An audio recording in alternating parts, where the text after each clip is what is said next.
தளபதி விஜய் அவர்களுடைய நடிப்புல ஜனநாயகன் திரைப்படம் இன்னுமுமே ரிலீஸ் ஆகாமல் இருக்கு. இதுதான் விஜய் அவர்களுடைய கடைசி படம் அப்படின்னு சொல்லப்பட்டது. ஆனால் தற்போது தளபதி விஜய் அவர்கள் அவருடைய முடிவை மாற்றியுள்ளார் அப்படின்னு தவேகா கட்சியை சேர்ந்த ஒரு சிலருமே சொல்றாங்க. காரணம் என்ன அப்படின்னு பாத்தீங்கன்னா, ஜனநாயகன் திரைப்படத்திற்கு எழுந்த எதிர்ப்பு தான் அதற்கு காரணமாம். தன்னுடைய படங்களுக்கு தொடர்ச்சியாக இப்படி பல பிரச்சனைகள் கிளம்புவது விஜய் சார் ரொம்பவே அப்செட் ஆகியிருக்க. ஆகையால இனிமேல் தொடர்ந்து படங்கள்ல நடிக்கவுமே முடிவெடுத்துள்ளதாக சொல்லப்படுது. சமீபத்தில் இயக்குனர் ஜேசன் சஞ்சய் தளபதி விஜய் அவர்களுடைய சந்திப்பு நடைபெற்றுள்ளது. ஜேசன் சஞ்சய் பாத்தீங்கன்னா தற்போது சந்தீப் கிஷன் அவர்களை வைத்து சிக்மா அப்படின்ற படத்தை இயக்கி முடிச்சிட்டாரு. படத்துடைய போஸ்ட் ப்ரொடக்ஷன் வேலைகள் ஒரு பக்கம் தீவிரமா போயிட்டு இருக்கு.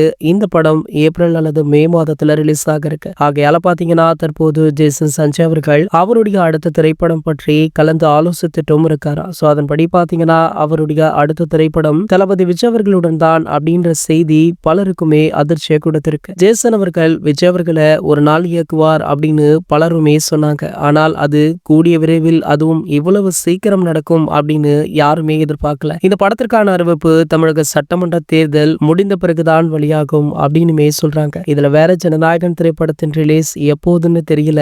ரசிகர்கள் தளபதி 70 ஜனநாயகன் அப்படின்னு 2 படத்தையுமே தற்போது ஆவலுடன் எதிர்பார்த்து காத்துட்டு இருக்காங்க. இந்த 2 படங்கள்ல உங்களுடைய ஃபேவரட் எதுவாக இருக்கும் அப்படின்றத கீழே உள்ள கமெண்ட் செக்ஷன்ல கமெண்ட் பண்ணிட்டு நம்மளுடைய சேனலை மறக்காம சப்ஸ்கிரைப் பண்ணிக்கோங்க.